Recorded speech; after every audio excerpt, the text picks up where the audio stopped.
today in the room, online. It's a great day to celebrate these baptisms. I love Baptism Sunday. So congratulations to all of you families and friends who were baptized. We are celebrating with you today. Congratulations. There's also something else kind of big going on around our campus, but you may not have seen it unless you came in the entrance on kind of the back off of Kenton Road over here.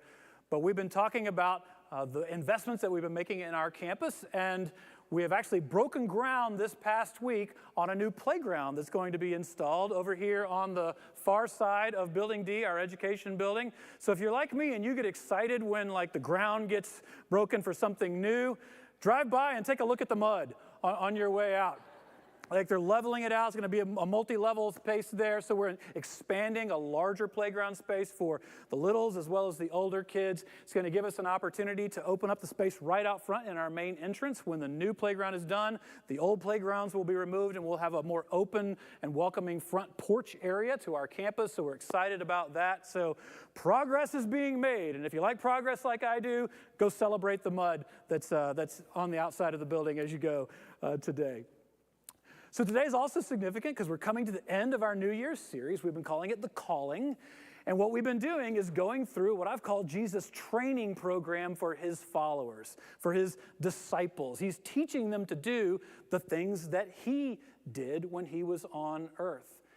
And so if you've been with us, tracking is how kind of putting these pieces together, what we're doing, what we're developing is actually a framework for a large section of what Jesus did when he was here on earth. I recognized this I didn't really actually wrap my mind around this until we were pretty far into the study. And I was like, oh, this is actually helping me wrap my mind around a big chunk of the Gospels. Because if you read Matthew, Mark, and Luke in particular, they all kind of follow a similar chronology of Jesus' ministry. John follows a little bit of a different organizational framework, but Matthew, Mark, and Luke all start with kind of the beginnings of Jesus, either his birth or the beginnings of his ministry. And then there's a big section of him performing miracles and bringing teaching as he's going around the community, bringing healing, connection, and purpose. This is what Jesus did.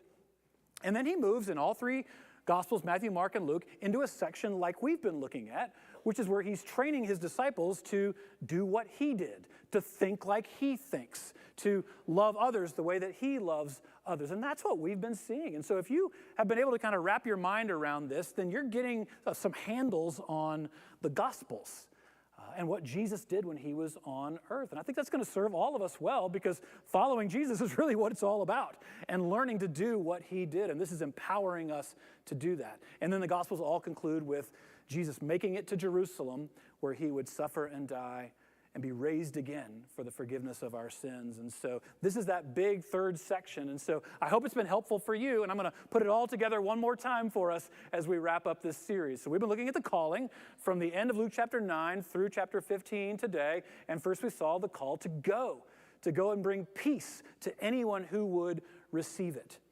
And as we go and bring peace, there's a call to love God and to love neighbor by serving others, by learning from Jesus, by depending on God. And as we do this, there's a call to choose. Like, we need to choose whether we're going to be with Jesus or against him, whether we're going to help gather people into his kingdom or scatter them away. Along the way, there's a call to watch. There's some things to watch out for that can derail us from this calling. Things like hypocrisy, greed, worry, complacency. And there's a call to think for ourselves, to begin to think the way that Jesus thinks about the moment in time that we live in, about our place in the world. Think now, think big, think last. Last week we saw the call to plan. And we saw these parables that said, hey, before you get started following Jesus, plan for the cost of what it's going to take to finish. And we saw this idea that in life, if we invest just a little bit, it's easy to not follow through on those commitments. But when we're invested, then we tend to stick with those commitments for the long haul. And so the call to plan was a call to ask this important question: how much of my time, talent, treasure, how much of my life do I need to invest so that I will stick with this calling for a lifetime? The call to plan. And then this final installment, we're going to see the call to find. And specifically, there's going to be a call to find some lost friends. That's where Jesus is going to go in this section. And so really a lot of this has been building to this moment. We're going to see how this is actually a transitional section because it's going to help us move from a series where we've been focusing mainly on individual application, like daily drills that we can bring into our life. And as we move into this next series, the next 6 weeks, we're going to continue in Luke, but we're going to begin to see some collective application, like what Jesus is calling us to do collectively together as a church. And that's good news for us because none of us is called to follow Jesus alone. That's really good news because we need the encouragement of others. None of us is perfect. We get tired, we go astray, we get lazy sometimes, we get distracted, but when we're with others who can help us and we're kind of doing this together, that helps us follow this calling. And so we're going to move into this next series next week and actually following on this idea to find some new friends. And this is what Jesus is calling us to. So the final installment, the call to find. And we're going to see it in Luke chapter 15. Before we dive in, we have a giveaway that we want to give everybody today, just as a tool to help us keep this with us. We put together some cool little keyring tags. The front says, "The Calling, Daily Drills for Living with Purpose." So if you want to be reminded of your spiritual purpose this year, got something you can stick on your keyring. The back has the 7 calls. Go, love, choose, watch, think, plan, find. And so it's a reminder of the call that has for us. And honestly, it's probably a good thing for some of us to remove that old gym membership key ring that you hadn't been a member of that gym for like 5 years. It's all peeling off. Some of you have got like the Shop and Save Club tag that you can't even read it anymore because it's so faded. So you can go ahead and take that one off, put this new good-looking one on, and honestly, it does look pretty good. Like whenever we put these things together, Tina Johnson, who welcomed us this morning as our host, she's the one who drives the train on this, did a great job working with the printer to put these together. But I'm always, excited and a little nervous when these sort of things are going to come in. Like, is it going to look good? Am I going to want to actually put this on my key ring? This one's sharp. So props to you, Tina. You're going to want to put this on your key ring. We have one for everybody on your way out, so grab one as you go. If you've got a loved one who didn't make it today and they would like one, grab one for them as well. We've got plenty. But it's the calling. It's a key ring tag. This is like Tag Sunday. You got name tags on. We got key ring tags on the way out. Tag, you're it. That's not in my notes. That was a freebie.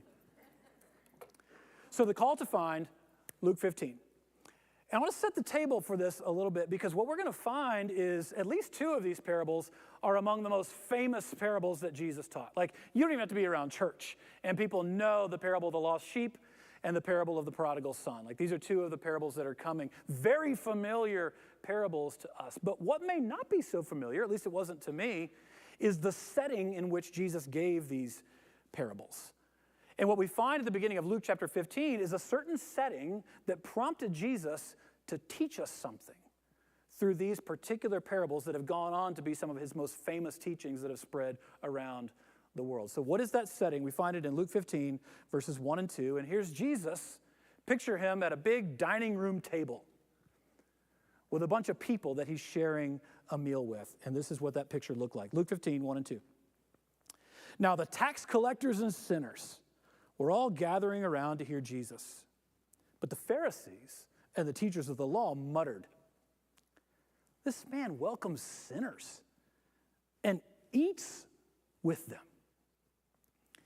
So here's this picture. Jesus has got, the tax collectors, which is somebody that none of the Jews liked the tax collectors because what they were known for is collecting more taxes than were actually required by Rome, and they would get rich. That's where you get stories about like Zacchaeus. Even Matthew, who became an apostle, was a tax collector, had this reputation because they would kind of cheat people out of money. So nobody liked the tax collectors. And the sinners were just people that they didn't live up to the standard. They didn't follow all the righteous codes. They didn't dot the I's and cross the T's. And so the religious elite, these Pharisees and scribes, many of them looked down on them. They were the sinners. They weren't deserving of this table fellowship. And so that's why they were upset. And they muttered, they're like, what is Jesus doing? Like, he's supposed to be a rabbi and a teacher of the law. And yet look who he's eating with. Like, in their context, to share the table with someone was a sign of acceptance, was a sign of fellowship. And so here's Jesus, this scandalous rabbi. He's accepting and having fellowship with who? Like, these are the tax collectors. These are the sinners. Like, why is Jesus welcoming and eating with the tax collectors and sinners? Well, there's a pretty simple answer to this question. It's because they were his friends. A few chapters earlier in Luke, Jesus is doing some teaching in chapter 7, and he says he's a friend of tax collectors and sinners. And that phrase kind of became the phrase, at least in Luke, to signify these are the ones who were the undeserving. These were the outcasts. These are the ones who didn't meet the religious standards. And yet here he was making friends with them, which raises the question that we're going to wrestle with today, and the question that I think Jesus answers with the parables that he tells. Why does Jesus do this? Why does Jesus make friends with sinners? Why did he do it in his context? And why does he do it today? Why is it that people who are lost and wandering and maybe even doing some evil, wicked things can actually find a place at Jesus' table? How does that happen, and why would Jesus do that? So he answers it with these 3 parables, 3 reasons that he's quite happy, actually, to share a meal with these tax collectors and sinners. And so this is the beginning of that section that's going to springboard us into a new series where we're looking at our collective call together. And we see it really explicitly next week. There's a 4th parable that starts Luke chapter 16, where Jesus is very explicit about a call to gain new friends. He's calling his followers to do some very intentional things in our lives to gain some new friends. And in particular, to gain some new friends who are lost. Because this is what these tax collectors and sinners represented. People who had gone their own way and really messed up and done some wrong things, and yet he was befriending them. And this is where he's going in these parables. And so next week, we're actually going to kick off our series called For God and Neighbor with a call for us collectively to be about the work of gaining new friends in and around the Lake Norman community where God has placed us. And it's a very clear call, and I'm excited about next week. Don't miss next week. Next week's going to be a big Sunday for us, because this call for us to gain new friends around us is right at the heart of our For Lake Norman vision. You've heard us talk, if you've been around for the last couple years, about a particular vision to reach more and more people around Lake Norman with the healing, connection, and purpose that Jesus came to bring. And I want to share with you, I'm going to give some highlights over the last couple years of some cool things that have happened, that have opened up new doors, and also what's needed to take our next big move to gain new friends in this generation and in the coming generations around our communities. So that's what this next series is about. Don't miss it next week. It's a big week. We're going to have some fun with it, and I'm excited about where we're going in this next series. So this is what's coming. But for today, we're going to wrap up what Jesus is calling us to individually with a call to find. So here we go. Why would Jesus make friends with sinners? First reason he would do this, and why we should do the same, is this: finding just one lost friend brings joy to God. Finding just one lost friend brings joy to God, and he teaches this through a story. Remember, here's the table. The tax collectors and sinners, they're all eating with Jesus. You got some grumpy Pharisees and teachers of the law around that don't like what's going on, and Jesus shares these stories to explain what's happening. It says, Jesus told them this parable. Suppose one of you has 100 sheep and loses one of them. Doesn't he leave the 99 in the open country and go after the lost sheep until he finds it?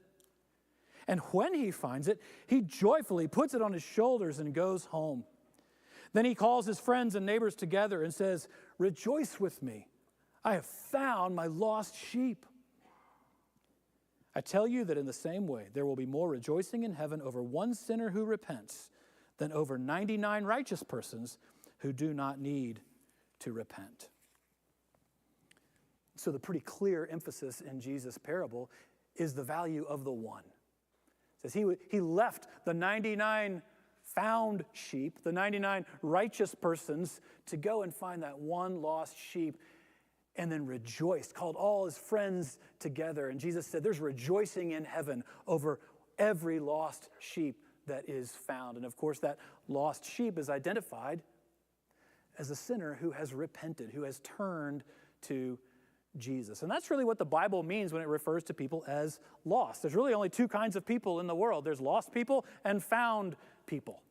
Who are the lost people? Well, they're sinners who are struggling to find their own way in life, trying to find the key to eternal life for themselves or to squeeze the most out of this life if they believe that's all there is. But this is a lost person trying to make their own way in life. It's a sinner, like Jesus identifies. Who is a found person? Also a sinner, but a sinner who has been found by Jesus and who has turned. That's what repentance means, to turn and go Jesus' way, to begin to follow after him. It's what we celebrated today in baptism. It's a testimony of people who have once been lost, but who are now found. And we all start off lost. We all start off trying to find our own way. But rejoicing happens in heaven over every one person who is found, who Jesus brings home. And so I think what Jesus is saying to his audience through this parable is that here's a table where everybody is a happy found sinner, a happy found sheep. And this is a feast for these sheep who have been found. I think it may also have been a scene where some of the found sheep at the table had run out and found their lost sheep friends and said, hey, come on, there's a meal at Jesus' house or at a home that's hosting Jesus, because Jesus didn't have a house. He went from house to house. But here's a place where Jesus is. You got to come hear him. You got to come and see who this guy Jesus is. I've been found, and I want you to be found too. And so there's a happy feast that's happening at this table. And what this parable emphasizes is the value of every single person at that table. Everyone that had a seat, that was that lost sheep who had been found. So if you were among the 7 who were baptized today, you brought joy to God. There's rejoicing in heaven over you turning to Jesus because you were lost and now you are found. If you're here and you've actually recently turned to Jesus, he has found you, then there's more rejoicing in heaven over you than over 99 of the rest of us who've been found for a good little while.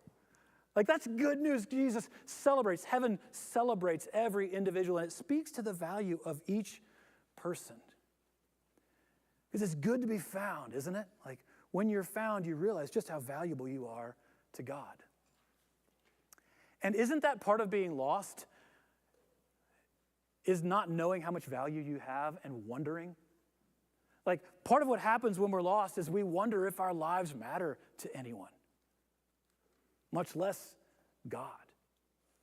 But when you discover just how much you are valuable to God, that's part of being found. And when you realize your own value to God, the next revelation that hits is his value of everyone else and how you can be a part, how I can be a part, how we can be a part of helping other lost sheep know their value to God so that they might be found as well. And so the call here, and what Jesus describes in his own ministry, is that he left the 99 to go find the one. Like Jesus left heaven, he left his 99 to come to earth for a good while. Luke 19:10 says, to seek and to save that which is lost. So this is what he did, and the call for us is to do likewise. Like Jesus left his 99, I think there's a call for you and me to leave our 99, at least for a little while, to invest some time in finding that one lost sheep, to find a lost friend. Over the course of our married life together, Dina and I have had the privilege of seeing just a few different times Jesus find people who had become our friends. My favorite story, I may have shared pieces of this before, I'm not sure, but when we were in seminary, we bought this old house. It's the one that we renovated that was 100 years old. Right next door to us was a young couple, much like we were. We didn't have kids yet, and they were what the Bible would call lost. Good people, really great friends, generous, helped us do some construction on our house, but they were spiritually lost, like trying to find their way on their own and make sense of their own life. And to be real honest, like we didn't do anything special except spend time with them. And we enjoyed spending time with them, and they became our friends. And over time, the Holy Spirit went to work in their lives. And we had the privilege of helping introduce them to Jesus, simply by taking some time away from our 99, like the other seminary students who were studying the Bible and who were just like us, to invest in this friendship. And it was no skin off our back. They were great friends. But God used that. And today, like the kids that we, had together when we were living on that block. They're all young adults now. They're all following Jesus, and their family is a home of sheep that once were lost and now have been found, just like every one of us if we have been found. And so I think that's the call. There's a call for us because every one lost friend that is found brings joy to God. And that's why Jesus did it. That's why Jesus made friends with sinners and why you and I should as well. There's a second reason why Jesus did it, and it shows up in the next parable. Not only did Jesus make friends because every single individual is valuable to God and brings joy when they are found, Jesus did it because finding a lost friend is worth the effort. In this next parable, Jesus tells, again, to the table of found sheep and to the unhappy religious elites around, here's another explanation of what's going on at this table. He tells this story. He says, suppose a woman has 10 silver coins and loses one. Doesn't she light a lamp, sweep the house, and search carefully until she finds it? And when she finds it, she calls her friends and neighbors together and says, rejoice with me. I have found my lost coin. In the same way, I tell you, there is rejoicing in the presence of the angels of God over one sinner who repents. In this parable, Jesus is emphasizing the effort that goes into finding what was lost and the joy when it's found. If you watched my Friday video this week, I told about something that's frequently lost in my home, and that is my OG wedding ring. I say OG because I don't always wear it because I have fatter fingers than I did when I was first married. But over the years, that wedding ring was quite special to Dina and me. We had them custom made at the jeweler. We invested in it. It was all great. Love these rings. But more than a couple of times, I've lost my wedding ring. And sometimes for like months at a time, like just can't find it. Searching everywhere for that silly ring. Usually where I found it is like in the pocket of a shirt or the pants pocket or something that I don't wear a lot. And I found that ring. But the joy when I finally found it. Because it's like, hey, Dina, I found my ring. We're still married. Yes. We can carry on. But you know this, right? You lose something that's valuable. Man, you look and look and look for that thing. Like you're not settled, right? You can't rest until it's found. And when you do find it, man, there's joy in the finding of that lost thing. And it is worth whatever the effort was. And that's what comes out in this parable. The thing that was lost in this case was a silver coin. The value of that in Jesus' day would have been about one day's labor wage. So, I mean, not a ton of money, maybe a couple $100, translated into our economy today. That's what was lost. So this was not the Taj Mahal, right? I mean, this wasn't like a treasure chest of great riches.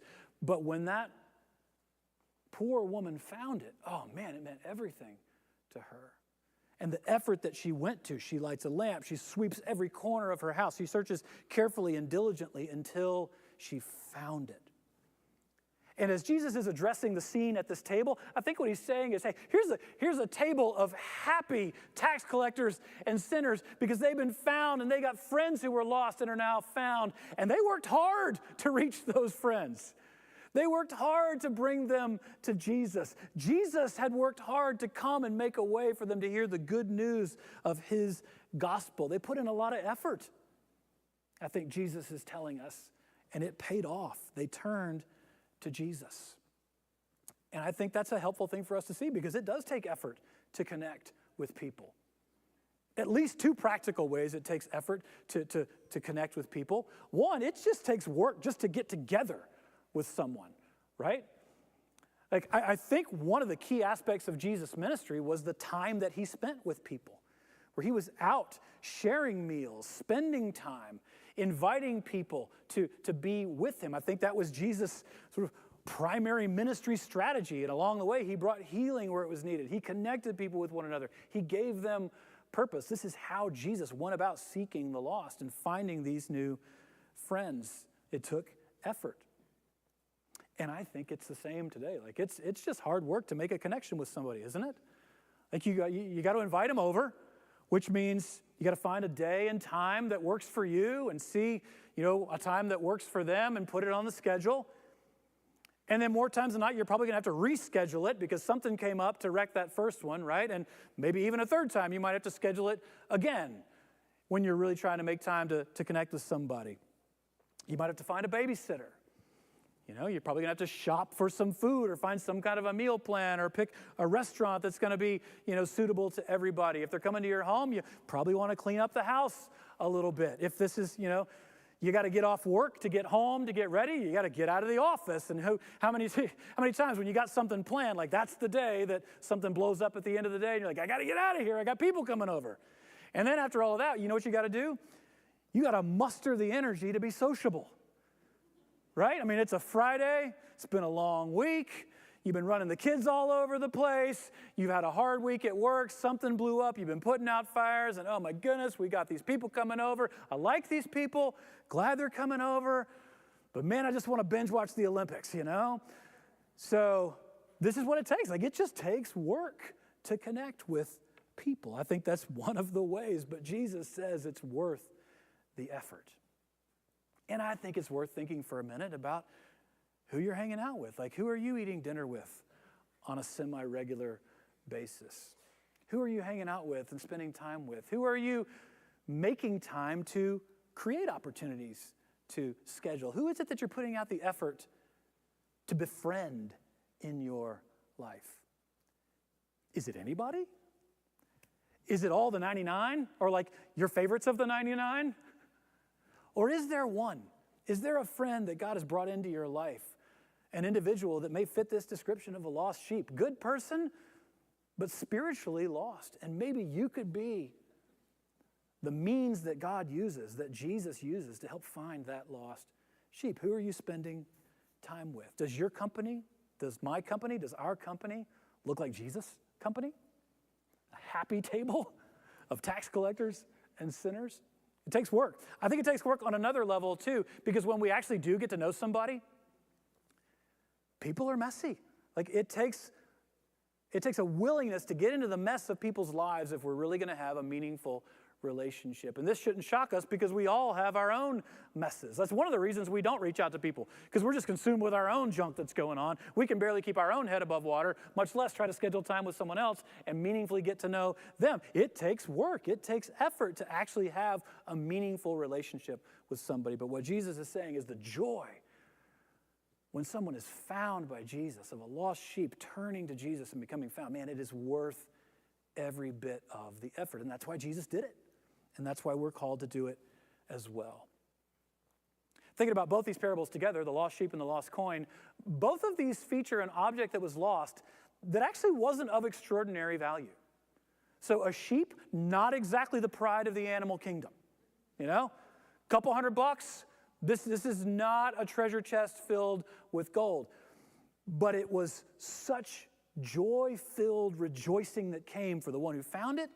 And not only for the one who found it, but in all of heaven. It brought joy to God. The angels in heaven were rejoicing. And I think Jesus is bringing to the forefront this truth, that joy is not based on the worth of what is found. Joy is found in the finding of it. Joy is not found in the great worth necessarily of what is found. These were ordinary things, but they were meaningful things to Jesus, to God, to heaven. The joy is found in the finding of it. And that's good news for us, because you may not think you're all that great, but you have value to God. And when you get found, when you got found, or when you get found, man, that brings joy to God. It's good news because the people around you may not be all that great. Look around at your friends and you're like, they may not be the best and the brightest, but the call is to reach the people you can reach. Like, who are the people in your life? They have value to God. And so this is good news. The joy is not in the worth of what is found, it's in the finding of it. And so we need to put some effort into the search. Like, this is a call for us to follow Jesus' example in this way. Jesus was always out among the people, looking to connect, to find some new friends, to gain new friends in his kingdom. And I think practically for us, some of that effort is going to require learning to enjoy being around people who aren't exactly like us. because that's who we're usually drawn to. Most of us spend most of our time with people who mostly are like us. And sometimes we're a little uncomfortable around people who are a little different than we are. But I think in order to find some new friends, the kind of friends that Jesus found, the lost sheep that need to be found, we're going to need to learn to enjoy the effort of being around people who are different, who think differently than we do, who vote differently than we do, who pull for a different team than we pull for, who may use words that we choose not to use, who eat different foods than we usually eat, who act differently than we do. Like, people are different, and usually we kind of hang around people like us. But I think this call, the effort that we're called to, that Jesus modeled for us and called us into, is to intentionally enjoy the differences of other people and be okay with that. Like, this is good to find people who are not just like us. Now, it's good if there's something in common, right? Like, you need to have some bridge, but we're looking for that bridge. What's the thing I have in common that can actually be a reason to put in the effort to engage with somebody, make time, have a conversation, build a relationship, invite someone for dinner, and to put in that effort, because everyone is valuable to God. So these two parables, lost sheep, lost coin, set up a third parable in Luke chapter 15. And this third one is much longer. It's the parable of the prodigal son. And I think this gets at two things that are required in order for us to make friends with the sinners, the tax collectors, those who are the lost sheep around us. It's what's required of us. It's what Jesus had to do, and it's what we're called to as well if we're going to follow this call to find. And the first of those is this: finding a lost friend means accepting their journey. Finding a lost friend means accepting their journey. And I think this is what Jesus begins to teach us in this very famous parable, one of his most famous, the parable of the prodigal son. And as I read this one's longer than the first two, but look for the journey that this young man is on from being lost to being found, and look for the acceptance of where he was as he came back. It says, Jesus continued, one more parable for this audience, the happy tax collectors and sinners at the table, the grumpy religious people all around. Jesus continued, there was a man who had 2 sons. The younger one said to his father, "Father, give me my share of the estate." So he divided his property between them. Not long after that, the younger son got together all that he had, set off for a distant country, and there squandered his wealth in wild living. After he had spent everything, there was a severe famine in that whole country, and he began to be in need. So he went and hired himself out to a citizen of that country, who sent him to his fields to feed pigs. He longed to fill his stomach with the pods that the pigs were eating, but no one gave him anything.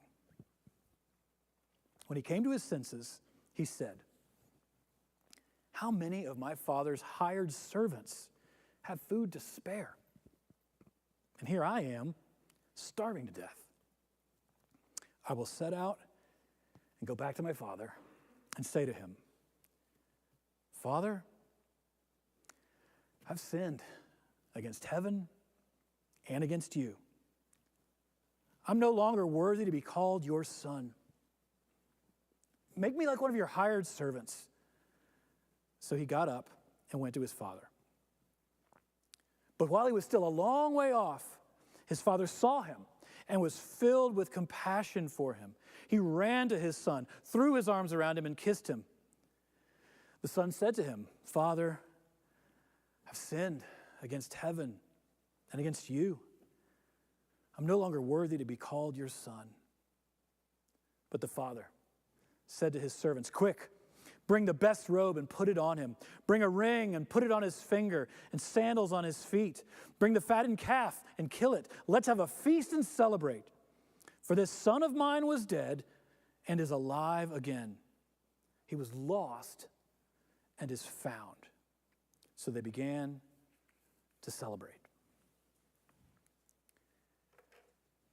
I think what Jesus was saying to his audience and what he's saying to you and me is Jesus was able to be friends with these sinners, these lost sheep, because he was okay with the journey that they were on. They didn't have to be perfect, for his compassion to flow toward them, for the compassion of God the Father to flow toward them. So in this parable, we're seeing this journey that this young man was on. But there's a detail that I confess I missed until just recently. This parable really isn't primarily about the son, even though he takes up most of the words. This is really a parable about the father. Because Jesus opened the parable by saying there was a man who had 2 sons. And ultimately, it was about how that man responded to his younger son. And then in a moment, we're going to see his interaction with his older son. The younger son's inheritance would have been about 1/3 of the father's possessions. But what was so scandalous and offensive that he wanted it early was his father's still around. Like, his father's still got to manage his household. He's not dead and gone yet. But the son was here demanding that he gets his portion of the estate. And at this time, historians say the younger son would have gotten about 1/3 of his father's estate. So imagine this. I mean, here's the father he's still got to, sustain his own livelihood. And he chooses to take the risk of giving 1/3 of his possessions to his younger son, which his younger son proceeded to squander away and waste it all. So the father put himself out there. Like, the father in this parable took quite a risk in honoring the request of his son who went on his wayward journey. And then when his wayward son returned, after he had come to his senses, a typical patriarch, a typical father in this culture, would have waited for a clear sign of contrition and repentance and maybe even some remuneration from this son before he would welcome him back. And certainly no respectable father who was a patriarch would have run, That just wasn't dignified at that time. But here, this father does both of those things. When he sees his son a long way off, he doesn't ask questions. His compassion wells up inside of him, and he runs to his son. He doesn't even let his son finish his prepared speech. And he says, no. Servants, bring the calf. We're going to have a party. We're going to celebrate. My son was lost, but now he is found. His son was on a journey. And because Jesus takes the time to spell that journey out for us, we can actually see how it's a picture of the journey that really all of us go on, this journey of being lost to being found. For this young man, it was a journey from pride to humility. It was a journey from entitlement to appreciation, from blindness to what he had to seeing clearly. It was a journey from being lost to being found. And there's much more detail on that lost son in this parable than we saw in the previous parable. So Jesus is wanting us to see it, to sort of get this visceral sense of what this journey is like. Why would he do this? I think it's because our lives are colorful. People's journeys have a lot of stops in them. Some of you could tell a story of your journey. You'd be like, oh yeah, let me tell you about when I was lost and all the things that had to happen to me for me to be in a place where I was found. Certainly it's true of the patriarchs throughout the Bible. It's true down through history, and it's true for us as well. But what was key for Jesus making these new friends, finding these new friends at the table, what was key for this father in the parable of accepting his son back is he accepted that journey. Was his son perfect yet? Had he made all the wrongs right? Nope. But his father accepted him, ran to him, accepted him right away. And that's what it takes to find what is lost, a willingness to accept people in their journey. And certainly these tax collectors and sinners around Jesus, they were on their own journey. And so they celebrated when they had received the good news, the love and acceptance of Jesus who met them, who found them. I wonder where you are on your journey. Are you on a journey from pride to humility, from entitlement to appreciation, from blindness to seeing clearly, from being lost to being found? If you are, maybe if you're in that lost phase of your journey, then the message for you today is to know how much value you have to God. You know how much value you have to Jesus. The effort that he has gone to so that you might be found, that you might find your way back to him.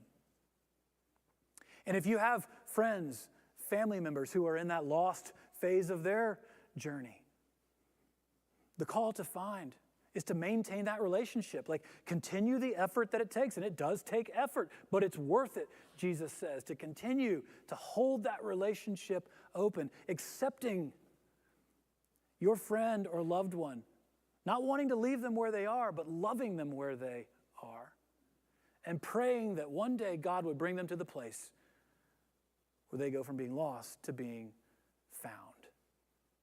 So that's our call. It's our call to find.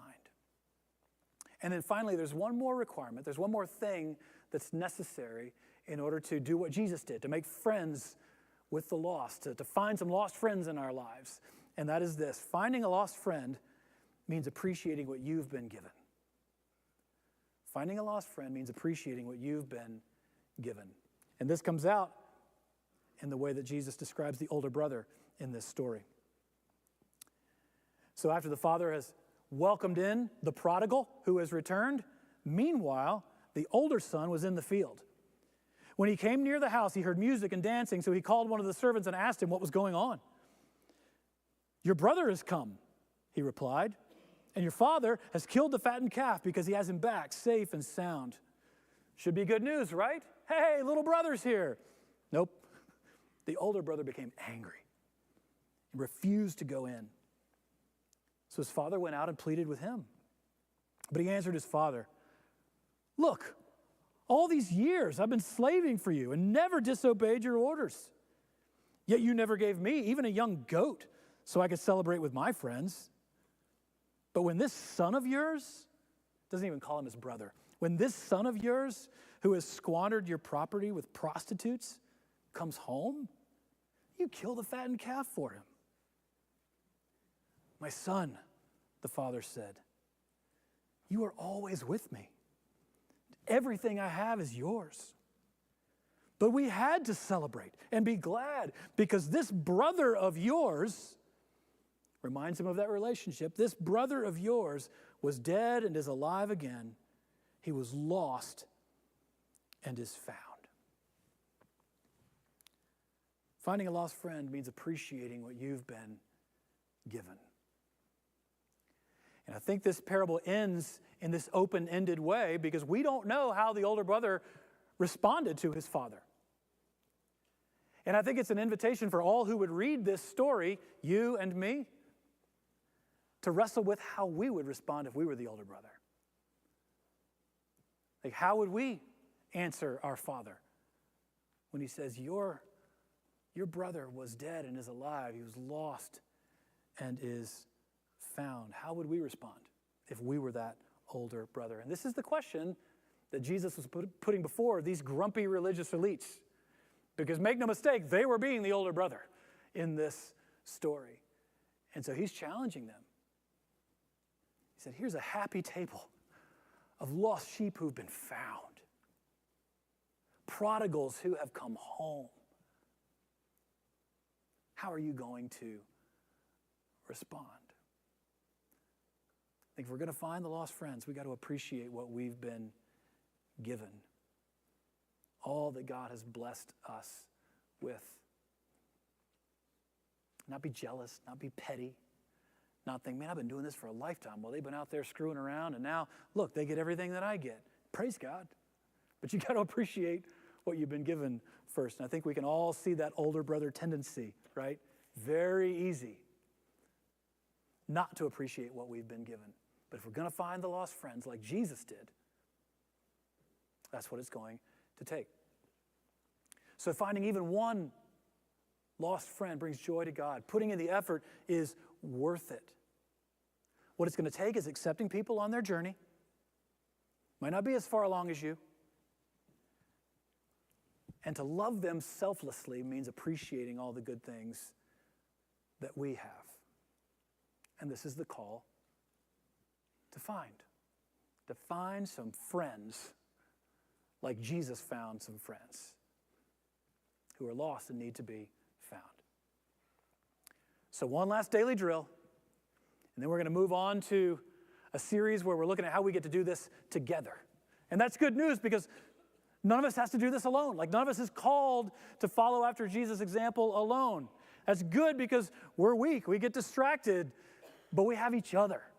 And so we're going to lean into each other these next 6 weeks as we continue to see how this calling plays out collectively. But first, one more individual call for us. Here's a daily drill for this week.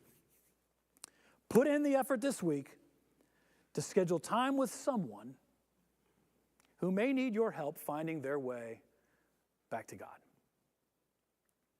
When I was serving in Illinois, one of the churches that was kind of in our area had a mission statement. And their mission statement was helping people find their way back to God.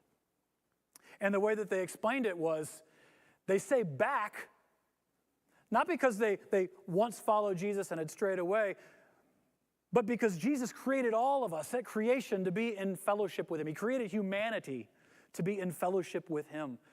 But through sin and the fall, we've all gotten lost. And so all of us need to find our way back to God. And we need one another for this. God uses us in other people's lives. And so the daily drill this week is to put in the effort to schedule some time with someone who may need your help, may need our help finding their way back to God. It might be dinner, might be something else. It will likely take a few days of effort, right? Trying to get that scheduling all put together. But let's start that process this week of getting some time on the calendar to find that one that might be that lost friend that Jesus wants to find. Would you bow with me as we pray for the strength to heed Jesus' call? If you're here today and you hear this and you know you're that lost sheep, like you know you've never come to the place in your life where you have turned and stopped just trying to figure it out yourself, but find forgiveness and grace and the journey of following Jesus. If that's you, my encouragement to you is to turn to Jesus today. Find your way back to him. Know that he is seeking you. And when you give Jesus your yes, when you turn and follow him, it brings joy to God, brings joy to heaven.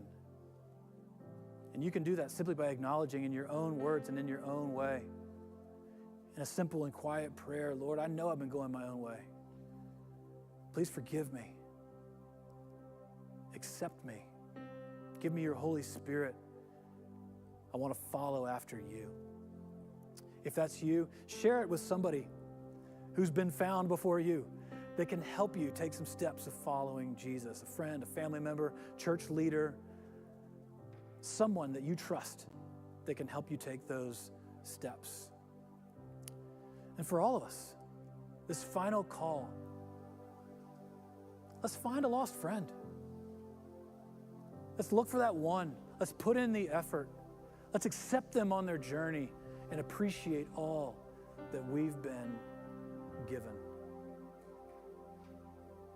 I'm going to give us just a brief moment of quiet to ask God who that might be. Maybe you know. Maybe this person's been on your mind since the sermon started. You know exactly who God is putting in your path. But it may not be clear to you.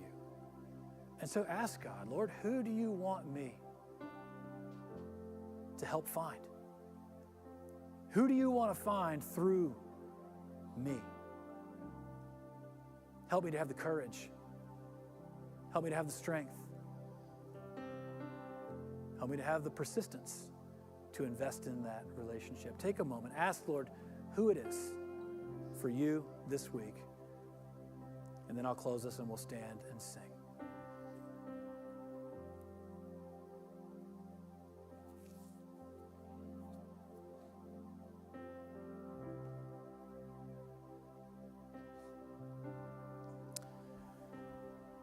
Father in heaven, thank you for the gift of your Son, Jesus, who left the 99 to come and seek the one.